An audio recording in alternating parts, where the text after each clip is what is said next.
So this one is timed at 09:10 hours GMT,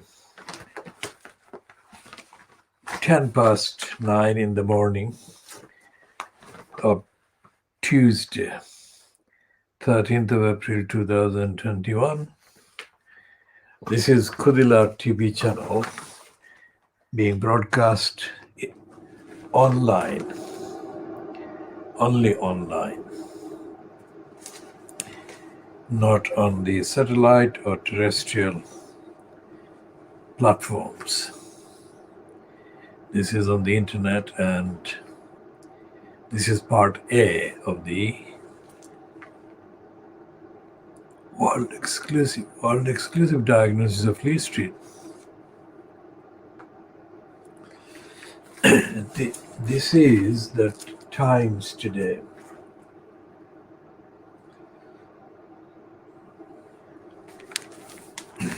This is a corrupt heading and a corrupt piece, giving platform to Cameron and covering up his crimes and his wrongdoings. And this is supposed to be a newspaper not owned by Cameron or by the government, but it's behaving as if an extension of the propaganda operations of the current conservative government. And the item is a general rewrite of the media releases by Johnson, claiming that he has set up an inquiry. Johnson has not set up an independent inquiry. Even if he had done, that inquiry would make no difference. As we have been saying, inquiries announced by governments in this country, and we take into account the pattern based on the evidence of the behavior of governments over the last 100 years, it could go to 300 years. Inquiries are not inquiries. Inquiries are diversions. Inquiries are the opposite of what they are supposedly said to be. So we say that it's a probe that is a bogus one, because it's a cabinet office doing the thing which will clear Cameron and will make no difference. And the existing ordinary so-called laws about crimes and fraud, abuses won't apply. And Cameron will continue to fester in the corrupt culture that he is part of, and the corrupt culture that Johnson is part of.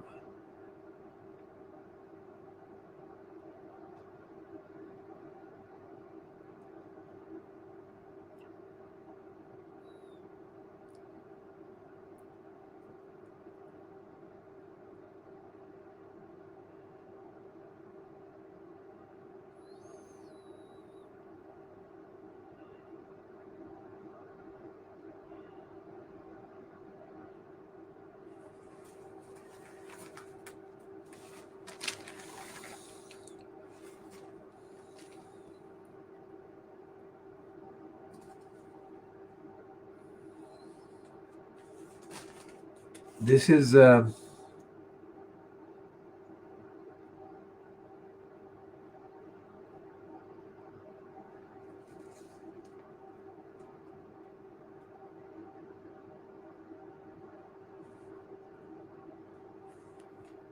page 4 of the Times. this story so-called continues, but there is an apparent claim by the Times, which is there, that Johnson's Gulf envoy was in talks for six-figure second job in public relations. And the man is named as,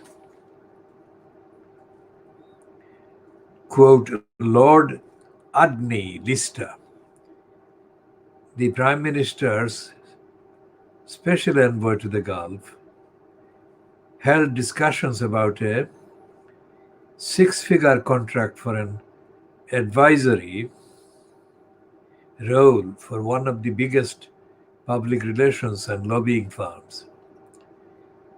He rejected the role after being approached by this newspaper, that is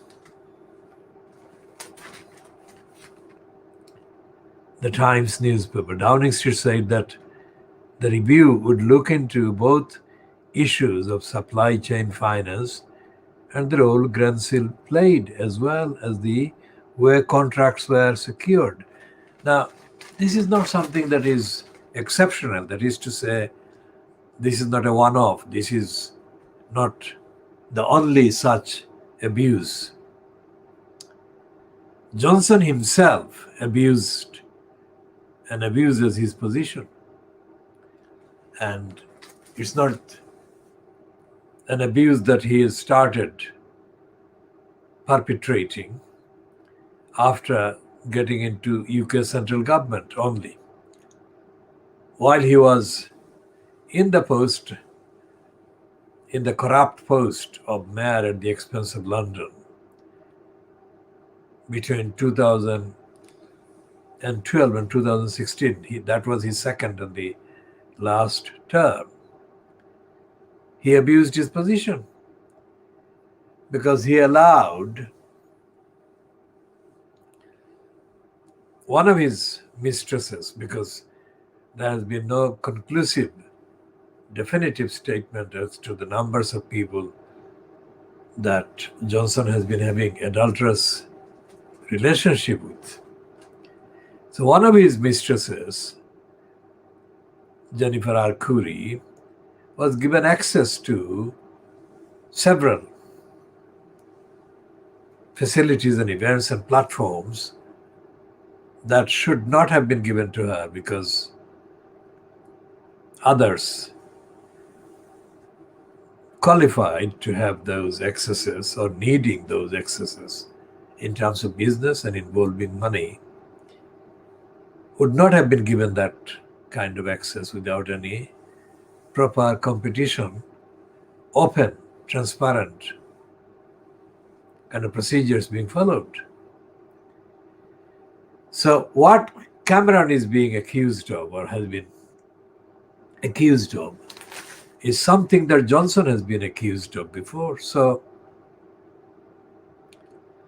it's not going to be an outcome by this so-called investigation that will have any impact on Johnson himself, because it would be an outcome that would be couched, that is phrased in ways that doesn't really make any difference as to the holding to account any of the wrongdoers and abusers.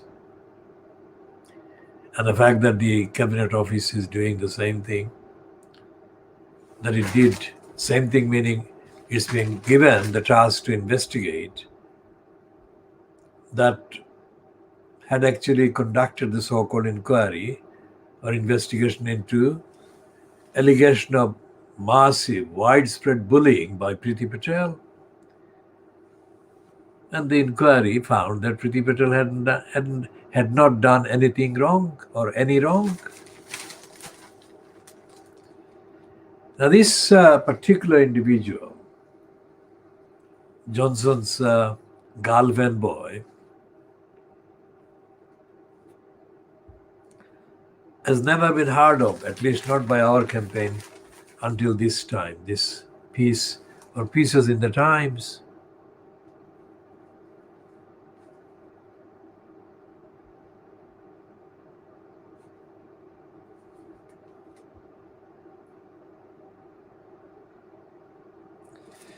And the Times says that this individual, Adni Lista, discussed becoming an advisor for clients of Finsbury Glover Herring and was considering combining his position as envoy to the Gulf for Johnson with the role of with the role. After being approached by the Times yesterday, that is Monday the 12th of April 2021, Woodney Lister rejected the role, which would have paid hundreds of thousands of pounds a year. Now, that is not really how he behaved, because the approach by the Times newspaper represented a completely unusual event. And the Times should say that that is the reason why he rejected the role. Without the approach, he would have taken the role. So the Times should say how many such roles and such abuses are currently underway by members of the various parts of the administration fronted by Johnson in his cabal. And historically, in terms of the going back over the last 100 to 200 years about these inquiries or probes, the Times should make a mention of the probes, but it doesn't. So while there is the air, the appearance of the Times kind of reporting something original, it isn't. Because the festering corruption and abuse in the government continues unabated, despite these references, which are diversions because of that, because they're not really substantially changing the behavior, nor are they holding to account the wrongdoers, like Cameron, like Hancock, and like this Woodney Lister or Adney Lister.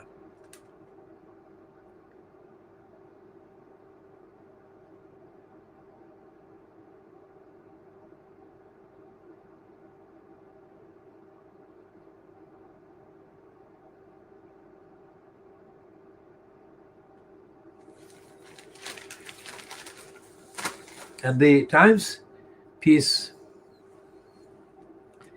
about Johnson's Gulf envoy in talks for 6 figures, second job in public relations. That refers to a man called Alistair Graham, a former chairman of the Commission on Standards in Public Life.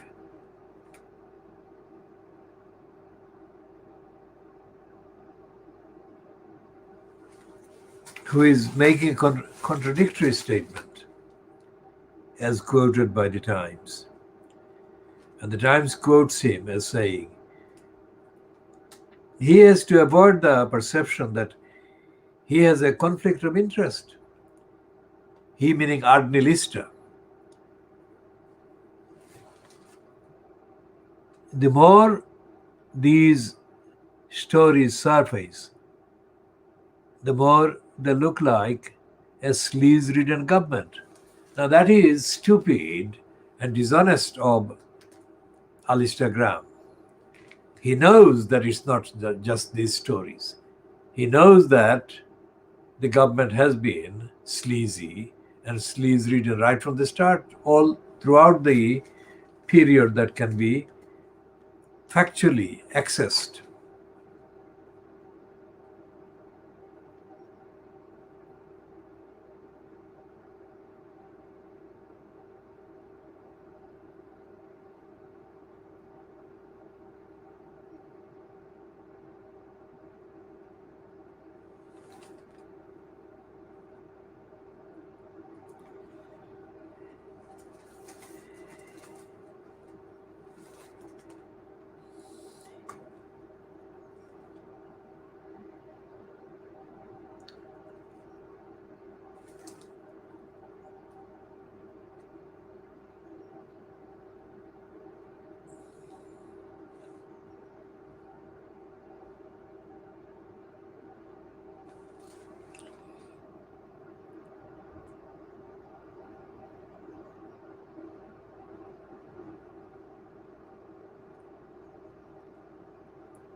So, although the headline is claiming that Agnelista was in talks for six-figure second job in public relations, the last paragraph of the Times, completing the story, and we're following the right to reply kind of hocus pocus, is clearing all of them and all the allegations. And there is nothing in the Times coverage today about Cameron that refers to any law, any criminal law, any precedent, any constitutional law, and it doesn't even acknowledge the fact that the billion-pound, kind of multi-billion-pound operations, the businesses that are being actually given money, public money, by those businesses controlling the decisions of the government. And there is no mention of any illegality, and there is no mention about the inadequacy of the legal system in all of this. So what we are saying in this diagnosis of Fleet Street is that despite the appearance of being informative about these wrongdoings, Fleet Street is hiding the main weakness of the corrupt system, which is that there is no sign that criminal action will be taken against any of these criminals and wrongdoers. Criminals that have been allowed impunity and relevant full access to not just influencing, but actually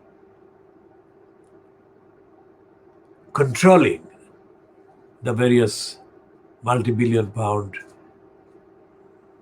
worth of access to these companies on behalf of the government. Now, as we said before, and as can be said and must be said every time we refer to this, that Cameron was the prime minister who, along with George Osborne, the finance minister, imposed a regime of robbery of the most urgently needed benefits by the most vulnerable and the weakest people in society.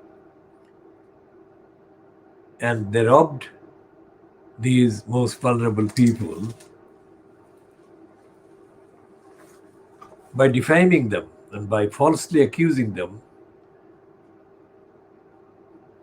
of non-disclosure of all the evidence that they had of their behavior, of their means, and their income, etc. Those people have been robbed by rigged, framed kind of pretexts imposed by Cameron. And even if all the alleged kind of errors by these claimants were put together, they won't amount to even 1%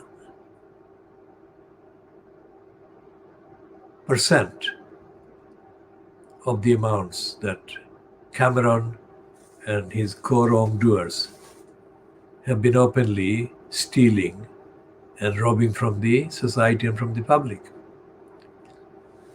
So there can be no benefit to society by robbing the poorest, the most vulnerable. There is no evidence, there is no connection, there is no link.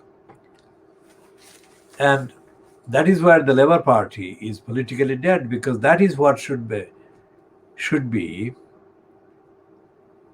the focus of the statements by Rachel Reeves or by Starmer or anybody else in the Starmer-fronted cabal of the politically dead Labour Party in Parliament.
Okay, we go back to the BBC's excessive coverage about Prince Philip, the husband, Brenda's husband, who died. And this piece headed, BBC receives historic slew of complaints over Duke's coverage. And it says the BBC coverage of the Duke of Edinburgh's death has received the highest number of complaints in television history, with most stating that it was excessive. Ratings for BBC One and BBC Two fell after they dedicated Friday evening's programming to Prince Philip. At least 110,994 people have complained, with 400 views expressing disappointment that the Duke of Edinburgh had featured in tributes to his father, given his association with the sex offender Jeffrey Epstein, and his refusal to answer questions from the FBI, which was investigating the case. That is, the Duke of Edinburgh, the Duke of York is, of course, Andrew. A further 233 people complained about the BBC presenter's dress while presenting segments about the Duke. Viewers complained that not all newsreaders were wearing black as a symbol of mourning. The journalist Peter Sissons faced similar criticism for wearing a burgundy tie while announcing the death of Queen Elizabeth, the Queen Mother, in 2002. Viewers expressed their disappointment that shows such as EastEnders and MasterChef had been replaced with tributes. One complaint recorded in an internal BBC log seen by The Guardian said, coverage of the event took up the entire event broadcast to the exclusion of all other topics, including the ongoing topic of the pandemic. Some coverage was justified, but not to this extent. And it goes on. Now, that is actually what represents the main behavior of the mainstream media, including Fleet Street.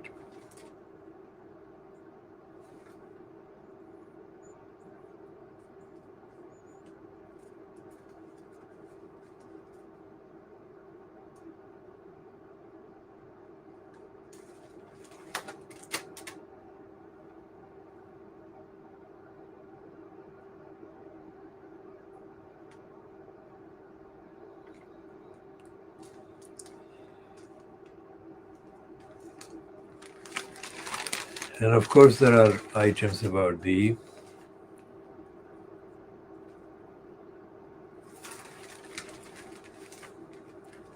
death of Charlie Williams.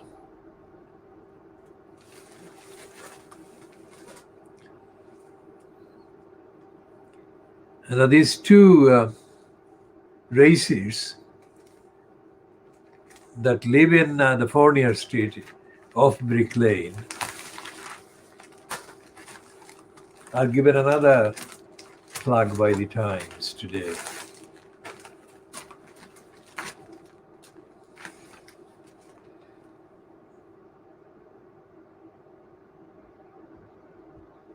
And its caption is Double Act, New Normal Pictures by Gilbert and George, on show at White Cube Masters Yard Gallery in St. James's, Central London, until 8th of May, bringing together 26 works from a series they have been working on for more than 2 years.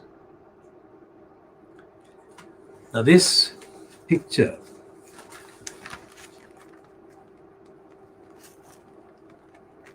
of Gilbert and George, these people have been living in a house in Fournier Street off Brick Lane, almost opposite on the other side of the street, opposite the 39 Fournier Street, which has been the address of the organization, not open to the public in the community, but organization called the Bangladesh Welfare Association. Now, when this building was purchased, it was purchased by the use of the documentary evidence, registration, etc., of a person who had a freehold property.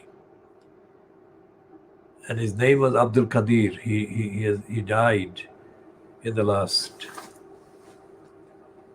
I think he died in the last 5, 6, 7 years. Not long before he died, he volunteered the information to me while talking to me in his business in Shadwell, that he was the one who allowed the use of his status as a freeholder of another property to get the necessary recognition for the purchase of that building, the freehold, which means that the others, all now Bangladeshis, they were, of course, Pakistani origin persons at the time, but now they're Bangladeshis. The other people that belonged to the group that was involved in the purchase of that building didn't have any freehold property. And those included a man that has been overly credited for most of the work supposedly done by the Welfare Association for the community now known as the Bangladeshis. At that time it was Pakistani, East Pakistanis. So this is a historic note that we are adding to this diagnosis. That building, the building called 39 Fournier Street,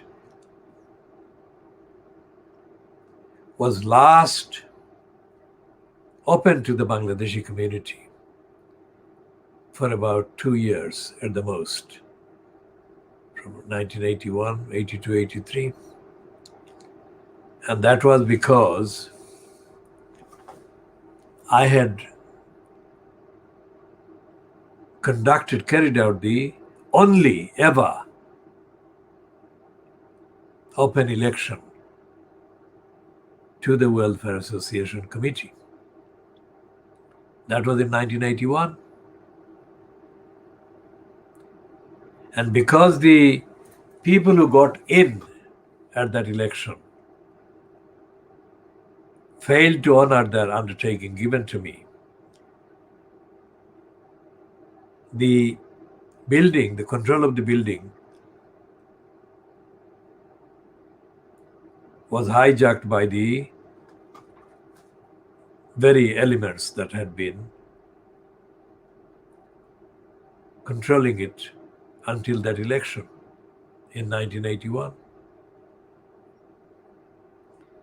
So although it is called the Bangladesh Welfare Association, it doesn't work because it's closed to the public. And it hasn't worked from, let's say, the 1982-83 up to now. There's nearly 40 years. And because of that defunct state of the Bangladesh Welfare Association, within quotes, the community has not been provided the service that it needed at the time or in the last nearly 40 years. And the control of that address, that building, has been abused by a number of elements, including by hired thugs, hired racist thugs, who have prevented ordinary members of the Bangladeshi community in Tower Hamlets and in the mainly Brick Lane area and beyond from exercising ordinary access and freedom to use the building called the Bangladesh Welfare Association. That name has been completely overturned, turned upside down by the antisocial, illegal, and criminally active elements that control the building.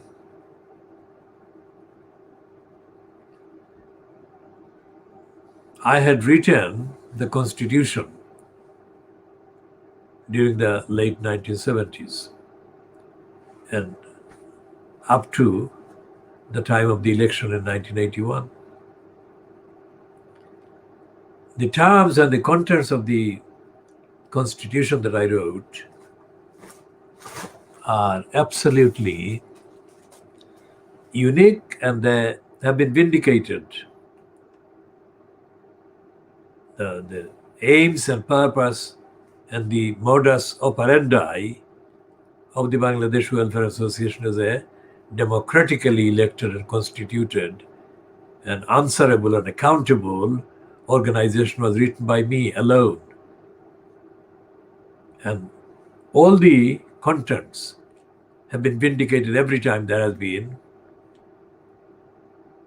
any reference to the community as a whole and its role and its status and its obligation, its potential for service to the community. Anyone who is evidentially, factually interested in knowing why people from the subcontinent, India, Pakistan, Bangladesh, or people from other parts of the continents of Asia and Africa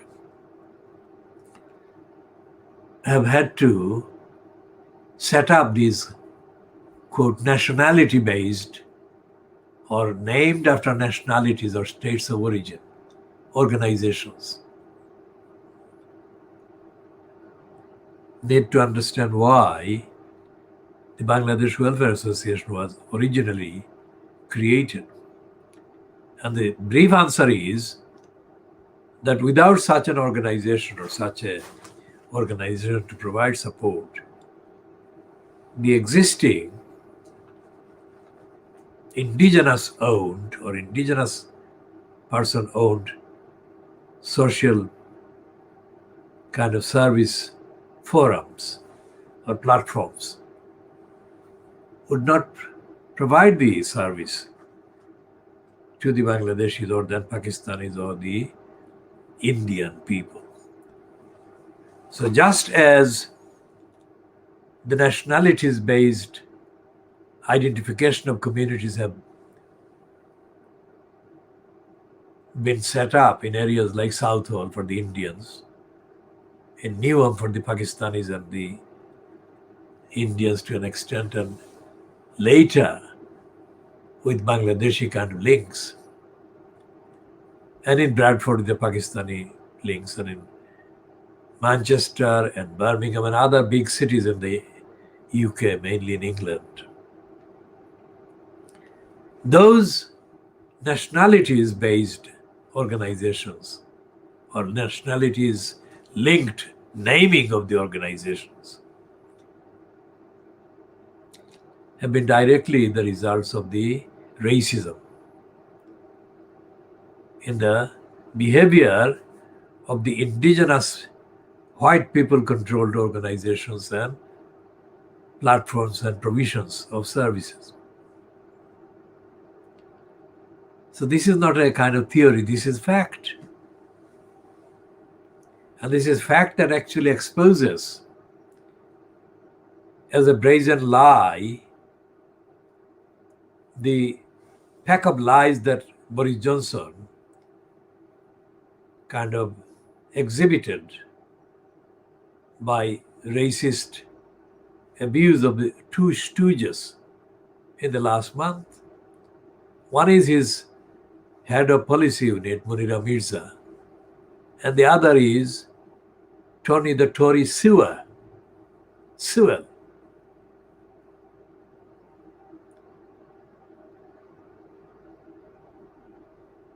Of course, there are, and there have been, more than a dozen highly platformed racist stooges with African, Caribbean backgrounds and Asian backgrounds, Pakistani backgrounds. But these two, Munira Mirza and Tony Sewell, have been given the most kind of mention in the last month over the serially, dishonestly confected race report.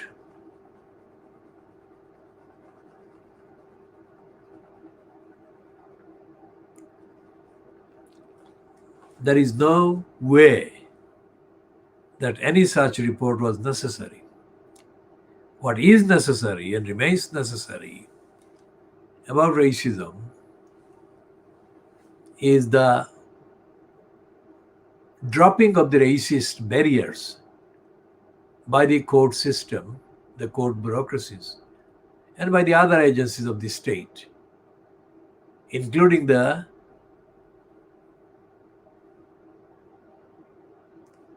racist, personally racist judges at every level.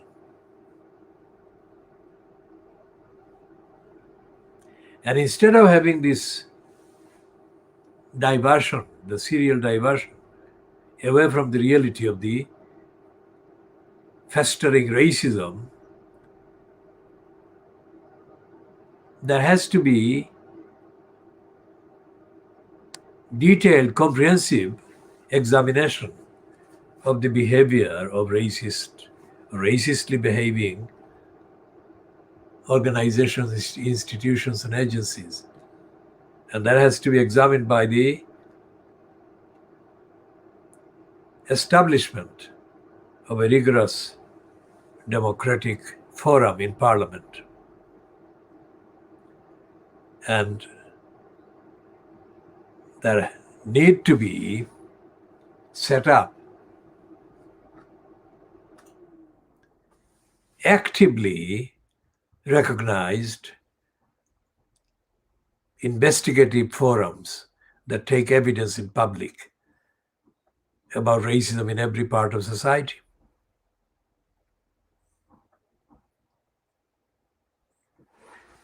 Because when they talk about Cameron lobbying, they insult the victims of racism, because there is, in terms of the amount of damages to lives and life chances directly caused by racism, Cameron's lobbying pales into insignificance in that context. Not that Cameron's lobbying should not be treated as a crime. It should be. But the attention is on the superficial. The attention is not on the substantial damages and harm and detriment caused to and suffered by, endured by the victims of racism at every level.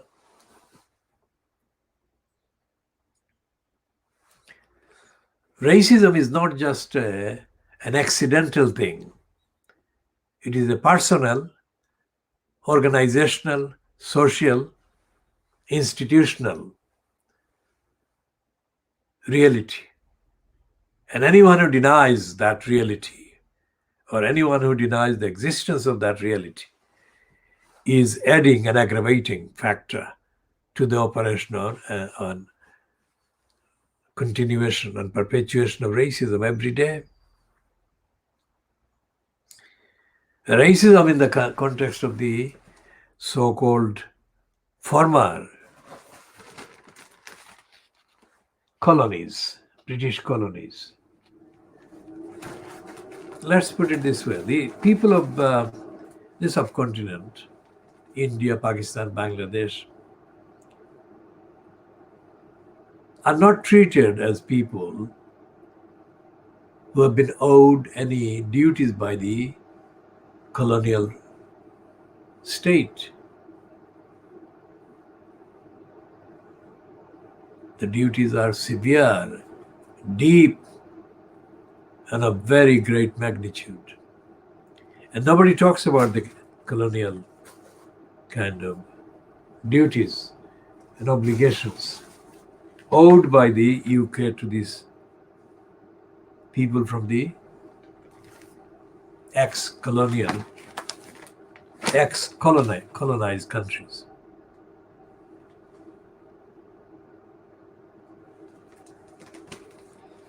And nobody mentions, as if it was a minor affair. 190 years of imperialism, direct occupation from June 1757 to August 1947, caused trillions and trillions and trillions and trillions of pounds worth of damage and robbery and it violated human rights and it murdered and massacred uncounted people in the subcontinent.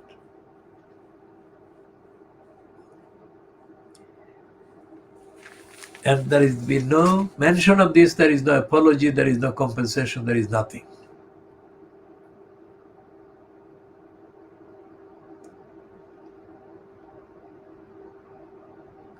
Instead, there is this culture of impunity being asserted by the likes of Johnson, who adds new insult against the people of the subcontinent, for example, the Muslims.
This editorial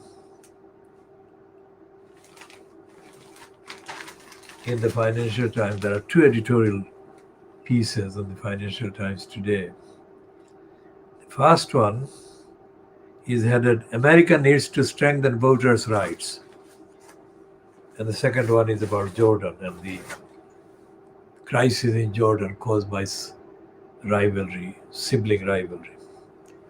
And the first one about the America needing to strengthen voters' rights is completely kind of artificial. It doesn't examine or refer to the real criminals who are dominant in the American society, too many institutions. And it doesn't say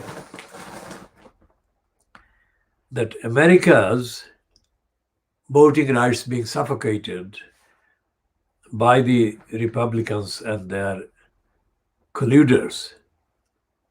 This is in breach of international charters and declarations, and that it is directly contrary to the human rights of the people, that the rights are enshrined in various declarations.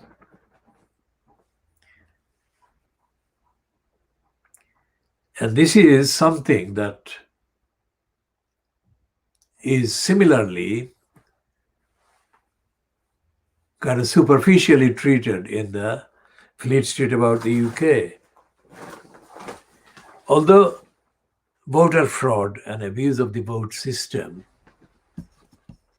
has been condemned or have been condemned in topical reports.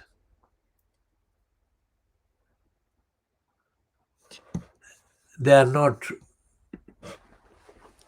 treated as, that is, voting fraud and disenfranchisement and wrong use of the voting kind of option. These are not treated, even by the UK government, as serious issues. So, for example, in the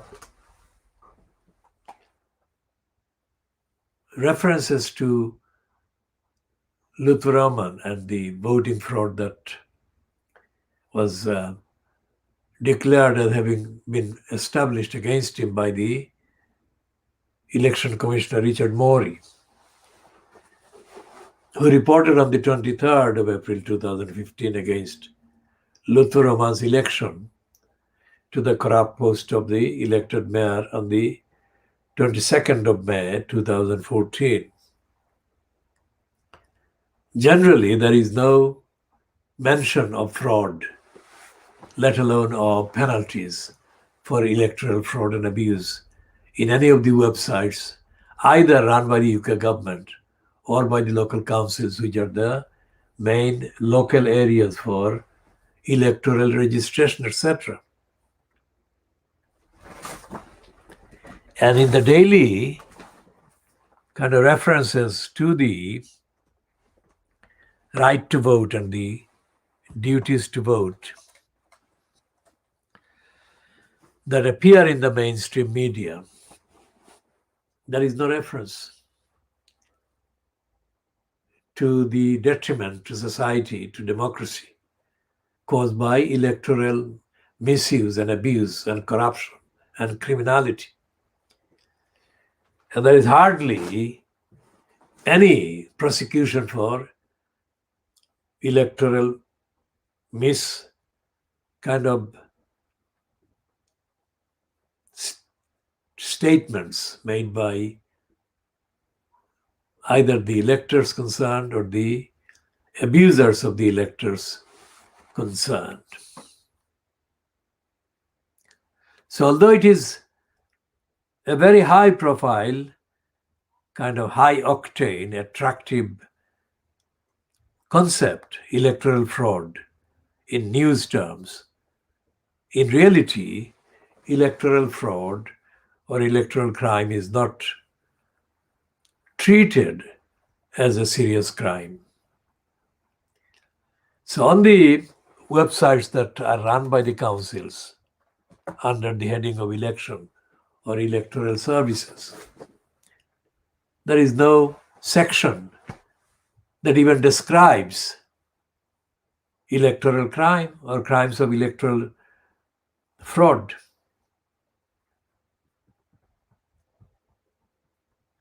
So when we say that this is the world exclusive original diagnosis of Fleet Street, this is an example of what we mean by original world exclusive diagnosis. Because we are looking at something that is taken for granted. That is to say, the honesty of the electoral system is assumed by the Fleet Street papers. But it is not, in reality, an honest culture or honest environment. And the papers are actually in denial of their duties to tell the readers how lax the provision for taking legal action against the abusers of the vote is.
Well, there is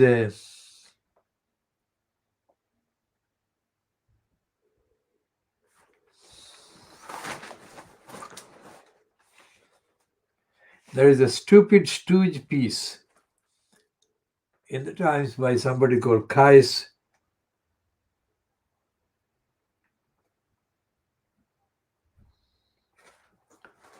Hussein, who is described as a 16-year-old A-level student and Labour Party youth officer.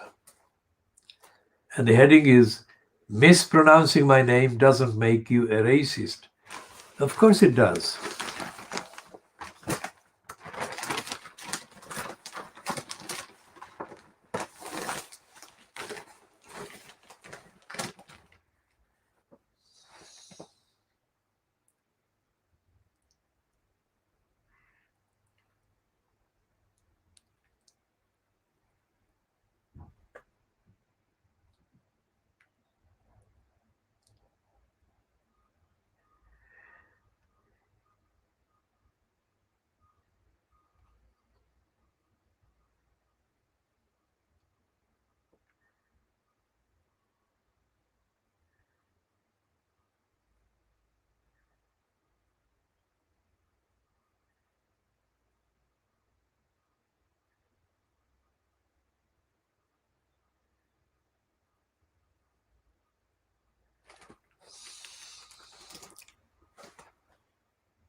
It looks like this 16-year-old is of Pakistani origin.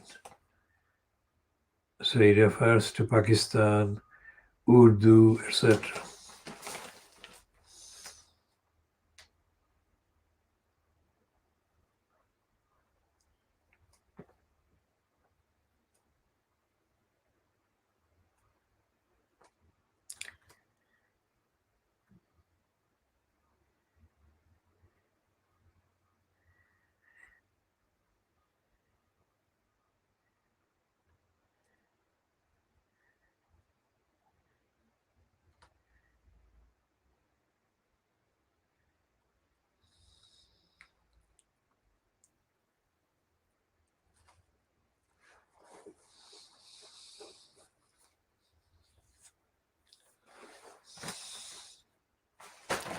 And this refers to the fact that this person, 16-year-old, was named by his mother so that his name would stand out. And he feels privileged because people do remember who he is because of the name. Because he says that nobody else has a name like that. Now, that's not true. Because the name, whether it's a common Muslim name like the first name for Muslim man, Muhammad, that name or similar names are treated as signifying particular background, originality, or origins. And once the origin or origins is or are associated with a particular background in cultural terms, in nationality terms, in ethnicity terms, in faith terms, that are not the same as the indigenous white backgrounded persons, then the person with those different, other than white indigenous sounding names are categorized for discriminatory treatment. And they are treated with discrimination, bias, and prejudice.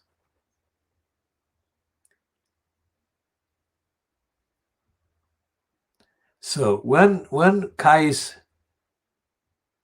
Hussein says that his memorable name doesn't constitute racism, he is talking in total ignorance of the reality of society and behavior. When the Bollywood film actor, reputed to be the world's richest actor, film actor, arrived in the USA not long after Donald Trump's announcement that let ban all Muslims. He didn't expect to be treated as a Muslim at all.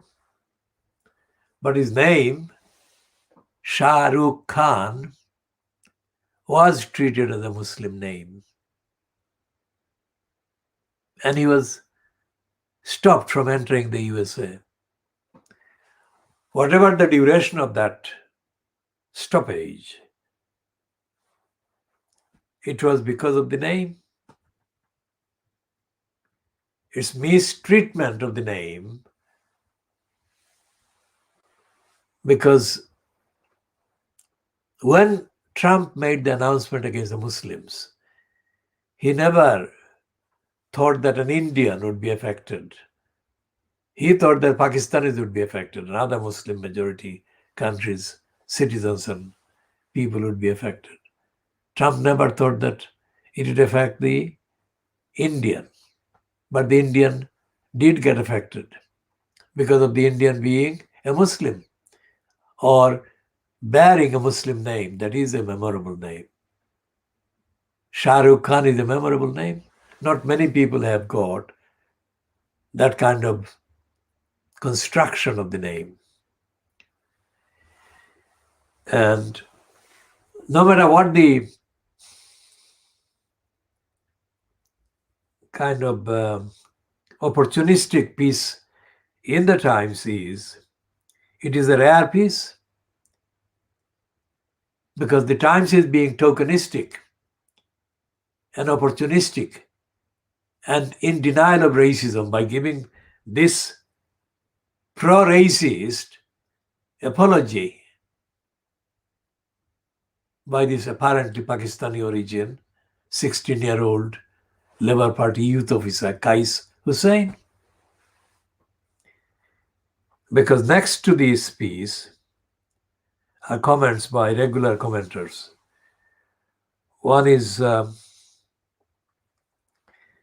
comment by Giles Corran, and the other is, of course, Melanie Phillips. These are two of the names as commenters and columnists in the Times who represent the indigenous white, regardless of their faith origins, because Melanie Phillips is seen as a white person first, rather than as a person of any faith, whatever her faith. And she is a known, notorious violator of the race and faith of the Muslims and other people who are not white. And in the Times letters today, there is no one whose name suggests that they are anything other than European.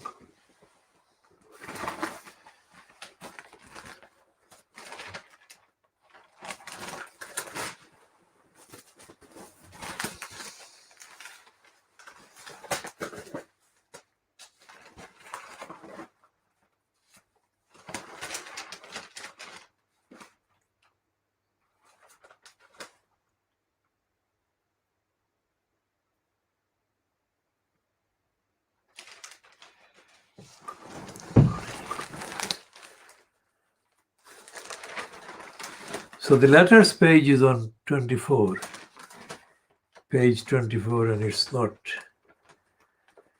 it doesn't have a single name that is from Asian or African background.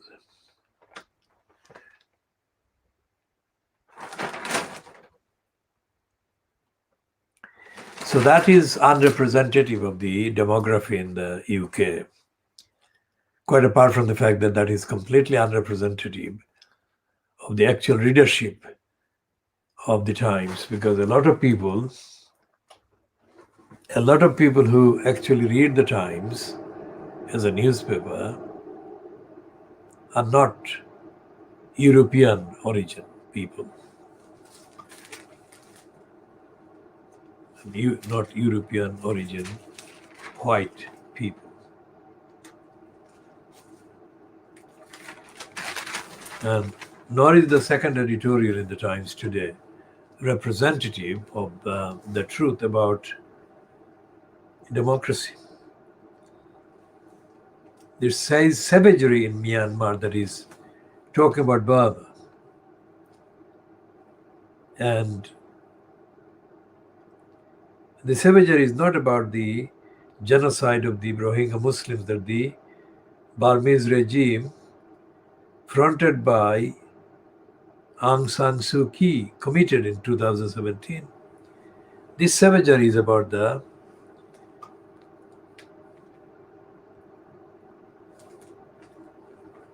so-called military coup that is ongoing currently. And as we have been saying from the beginning of the so-called coup, it is a diversion in propaganda terms and in terms of the denial of the crimes against humanity. The denial by Aung San Suu Kyi. Because since the so-called coup, all attention has been focused by mainstream platforms in the West in sympathy with Aung San Suu Kyi and against the current military coup.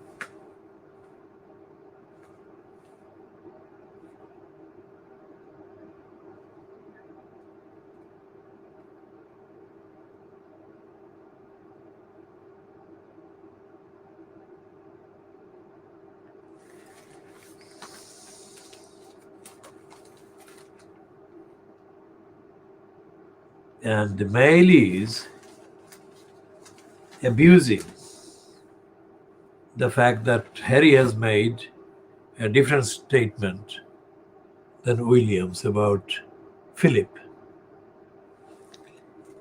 The Mail is going to town against Harry. And that shows the sickness of the Daily Mail.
We shall discuss the piece by Anthony Saldron in the Daily Mail. But let's look at the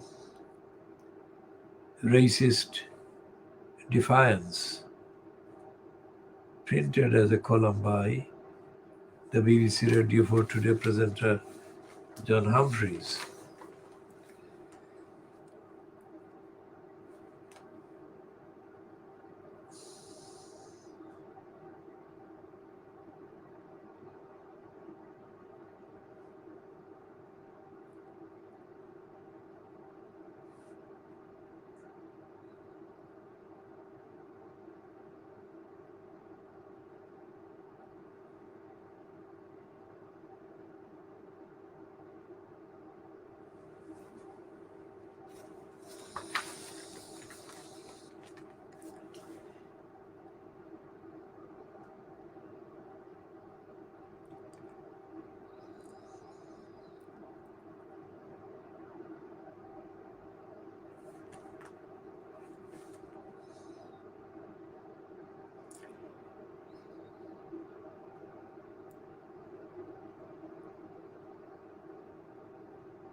And he's, well, the universities that have started to tell examiners to ignore wrong spellings and etc. are, of course, essentially probably well intentioned, but their prescription is wrong. And that exposes the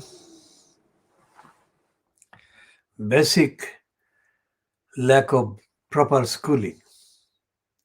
Of course, the universities are not offering education because they are not the universities and schools and colleges in this UK do not offer education. What they offer is technical skills and tricks. Because genuine education starts with the assertion of a just environment, just society, and just behavior. None of the curriculum, none of the syllabuses at any stage in the college, university, schools has that as the motto, which explains why serial criminals like David Cameron turn out to be criminals and are tolerated while they do the crimes.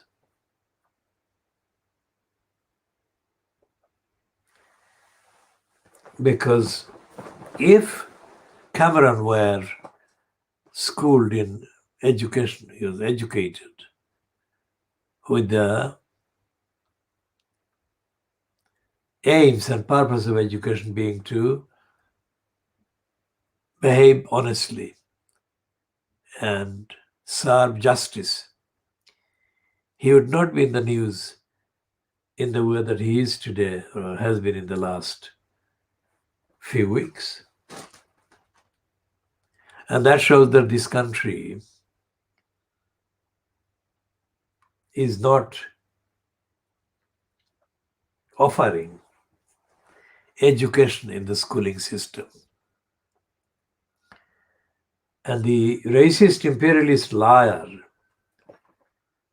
Macaulay, Thomas Babington Macaulay, was lying racistly, dishonestly about the whole subcontinent. Because he was saying to the people of the subcontinent and about the people of the subcontinent that after they absorbed and they were subjected to the India Education Act and program, they would be looking like they do normally, looking brown on the outside and English on the inside. That was the explanation by him for his 1835 Education Act, so-called India Education Act.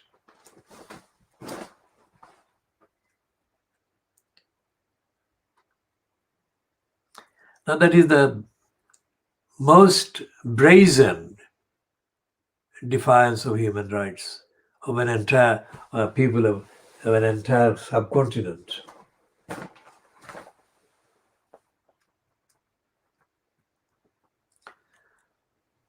And John Humphreys doesn't talk about that Macaulay at all. Nor does Melanie Phillips in her column published in the Times today. Both are related. Melanie Phillips is talking about the right answer and the right questions. And John Humphreys is talking about the spelling. of words and meanings. So Melanie Phillips is saying,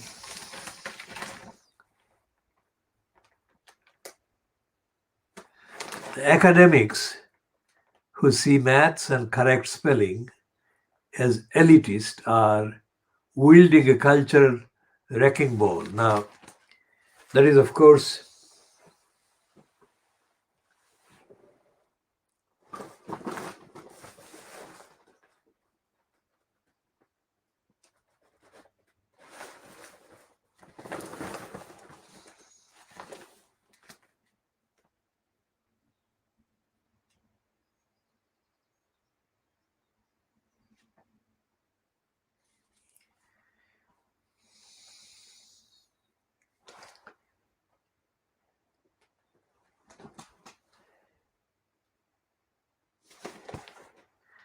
so they're not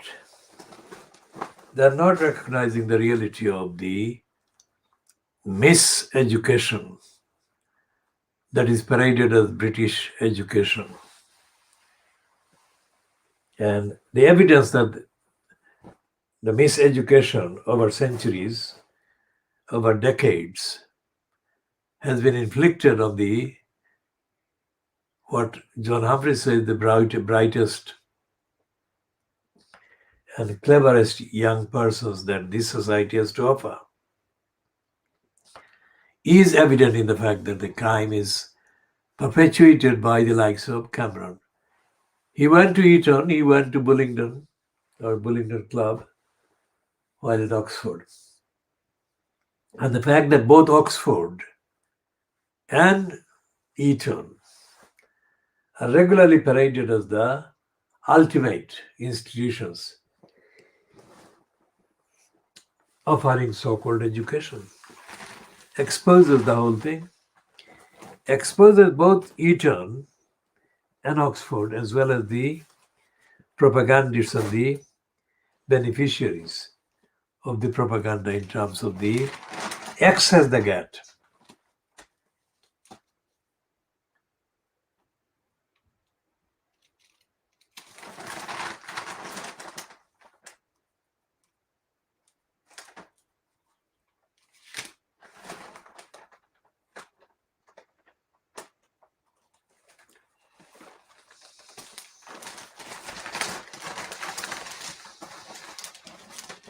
And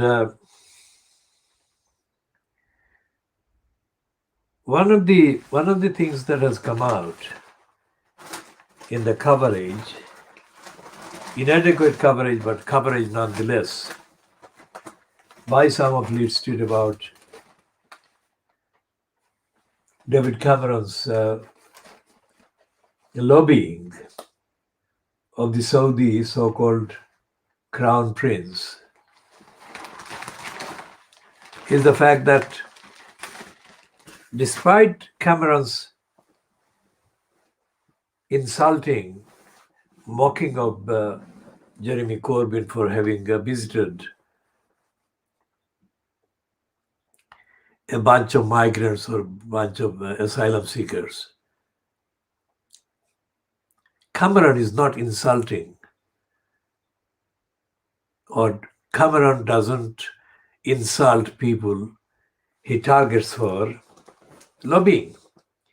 In fact, the opposite. He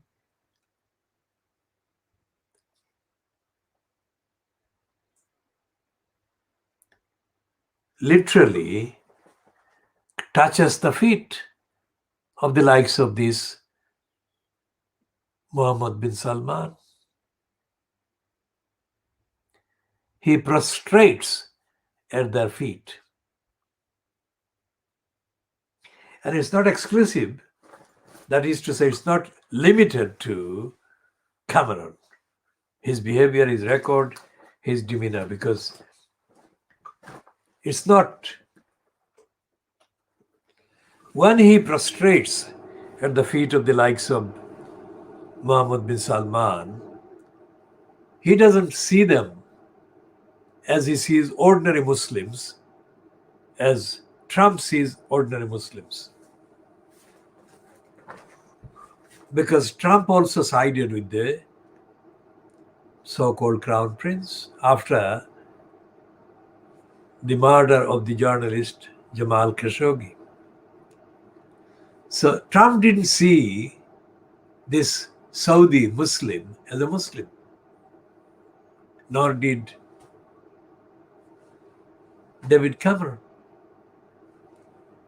Think about the distinction we are making here. See, the otherwise dedicated, fanatic, and zealous anti-Muslim inciter of hatred against Muslims, like Trump, behave as colluders with the likes of Salman, Mohammed bin Salman, as Cameron has shown by his undeniable lobbying holiday with the person who ordered the murder of Jamal Khashoggi.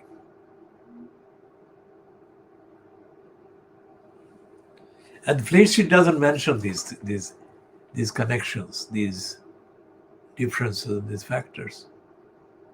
Because Fleet Street does not refer to the Muslim identity of any of the criminals that violate the rights of the Muslims who are victims of their misconduct and crimes. Now, how many gullibles among the indigenous population are aware of this? That when the likes of Cameron or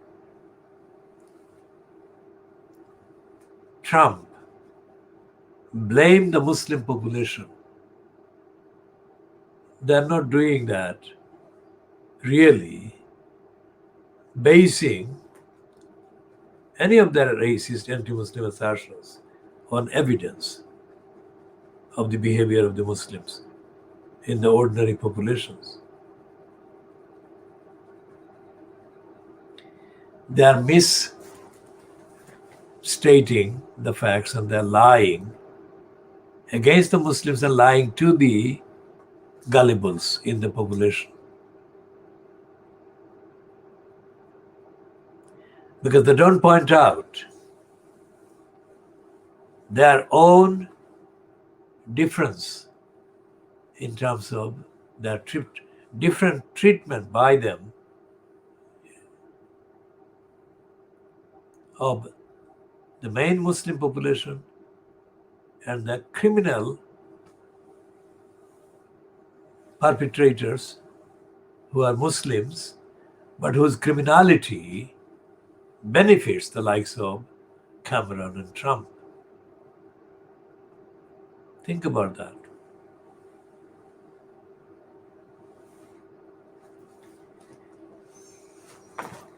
So when the likes of Trump and Cameron attack Muslims, they do that in order to mislead the white anti-Muslim and non-Muslim voters in society. They don't do that to uphold the rights of the non-Muslim voters. Remember? They do that by callous disregard of the rights and the needs of the people they are misguiding and misleading by attacking Muslims.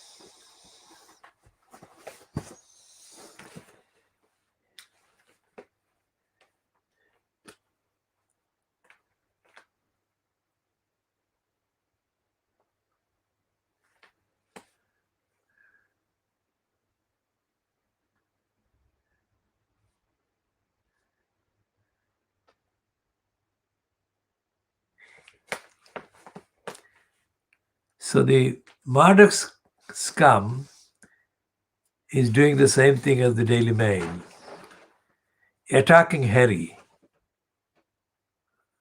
for issuing a different statement in tribute to his grandfather.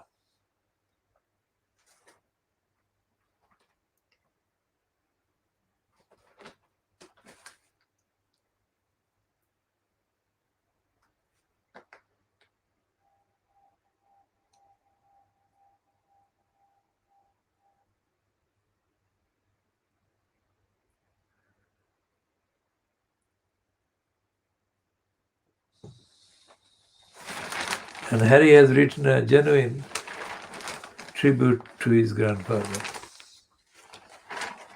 But the Fleet Street is saying that that is not genuine because Harry and Wills have not issued a joint statement, and that Harry has included some detail about the charm of his grandfather, including his ability to surprise.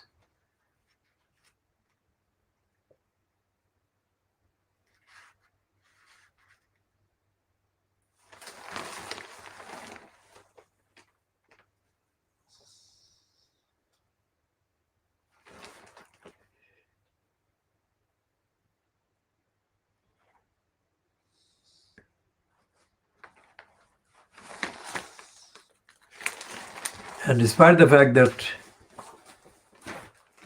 there are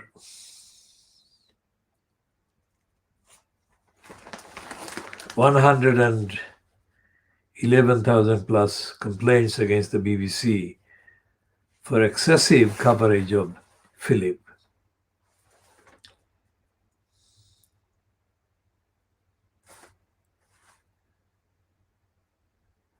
there is this persistence of looking for any excuse to show Harry and Meghan in a bad light. This is something that is on the evidence, on the contents, on the files, on the archives. And this will be part of the evidence to vindicate Meghan and Harry about Fleet Street, about the British media.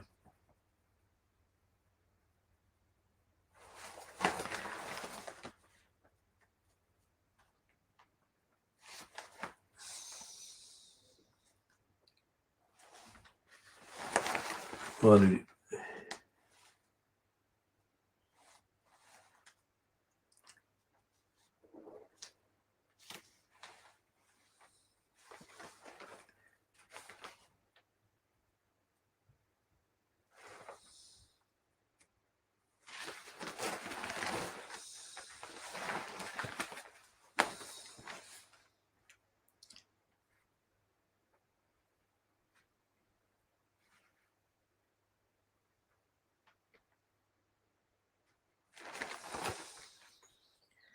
now, on a less than kind of serious treatment of the garden gnome, just as a topical reference, we have said about Jeremy Corbyn's time as incumbent in the post of leader of the Labour Party, or leader at the expense of misleader of the Labour Party. We have said, called him a garden gnome. And the reason we called him a garden gnome has been totally based on facts, evidence of his behavior. That Corbyn has failed to even attempt to rebut the liars of the media who demonized him.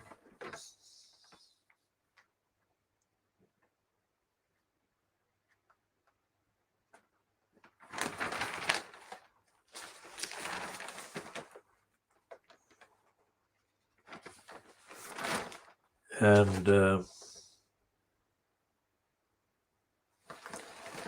there is a rare piece about Diane Abbott on page 4 of the I newspaper, saying that racial tensions will grow over unemployment.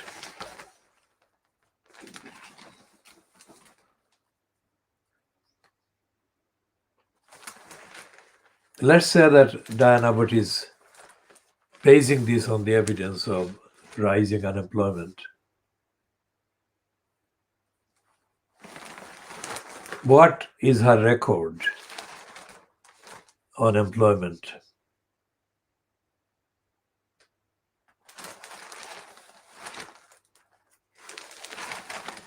Diane Abbott has not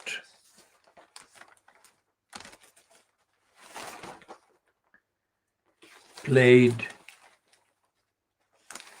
any role in universally upholding the rights of the victims of racist prejudice in employment. Because the evidence is that she, Diane Abbott, was given jobs mainly because of her personal kind of links with racists in making decisions to employ her. And by racists, I include Ken Lying Still Livingston, who was the leader of the coup at the Greater London Council in May 1981, consolidated his control of the Greater London Council after that coup in May 1981 by offering GLC jobs to the likes of Diane Abbott. Now, Diane Abbott didn't do the job.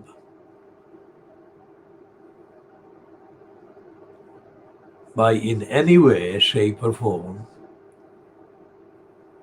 taking any steps against racism in the media. Now, Diane Abbott was, of course, employed as a GLC, press room or press staff. And she didn't deliver anything. And as a founder member of the Black Media Workers Association in 1980, I recall Diane Abbott being allowed by the racists to abuse her connection with the Black Media Workers Association. And most of the executive of the Black Media Workers Association condemned Diane Abbott for her dishonest behavior. Remember the organization that I'm referring to, Black Media Workers Association. Now, the Black Media Workers Association was built, organized, founded in 1980, directly as a result of the lack of black persons as employees in the BBC. 1980.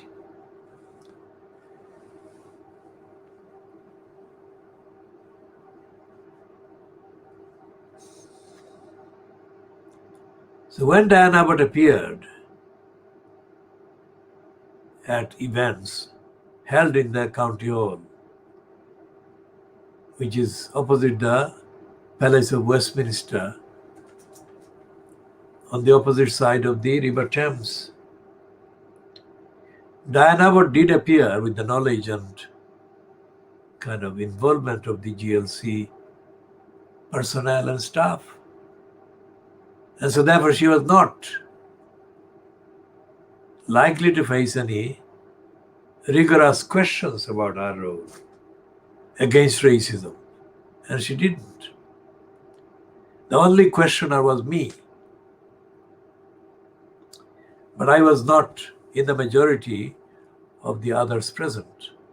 And the reason why the others present didn't join me in rigorously asking questions at the GLC, they did so because of their opportunism and the lack of moral integrity. This has been the identity difference between me and them. And Diane Abbott has not articulated any opposition to the GLC racism, any opposition to the built-in racism in Parliament, any opposition to built-in racist agenda in the local councils. And the list goes on. So, having said all of that, the reason why I have said all of that is because by expressing concerns about the tension that will be caused by increasing unemployment in this country, I have to explain why I have said that. Because this tension continues right across the year, right across the decades. And Diane Abbott doesn't make any mention of the people on the ground who are engaged in opposing the perpetuation of racism by local councils and by the local Labour Party or the local bureaucracies or in central government bureaucracies. There is no record. There is no record of Diane Abbott having done that.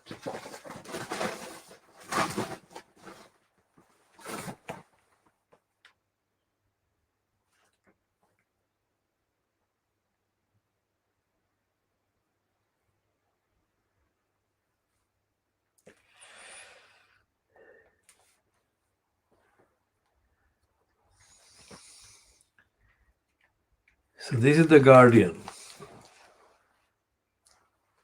And there is, of course, a picture of Shirley Williams who died.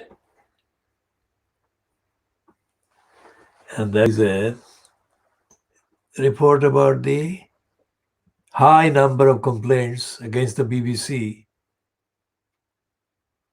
which has been accused by 111,000 plus people of excessive coverage.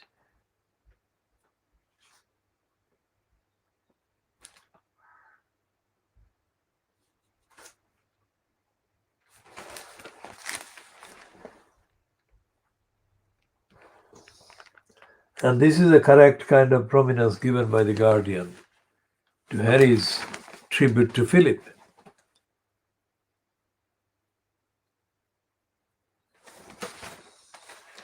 And there is a piece in the Guardian which actually mentions the Ramadan. Now, let's see when they say the Ramadan started.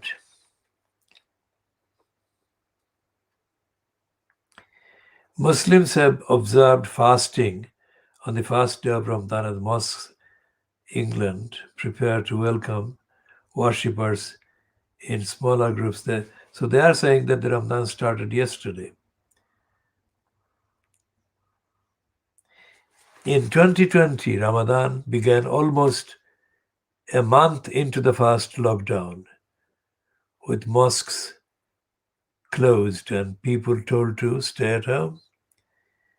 Many were not able to take part in the congregational prayers or visit family and friends to break their fast together at sunset.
So this piece by the Guardian says the community reporter was unnamed. Nazia Parveen described as community affairs correspondent is not a contextual,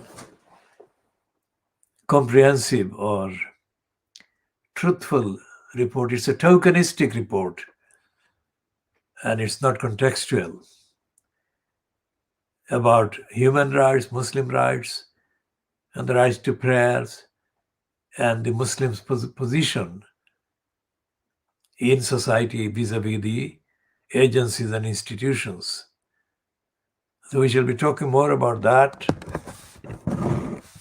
in due course. Let's see what we can do for the duration of this edition.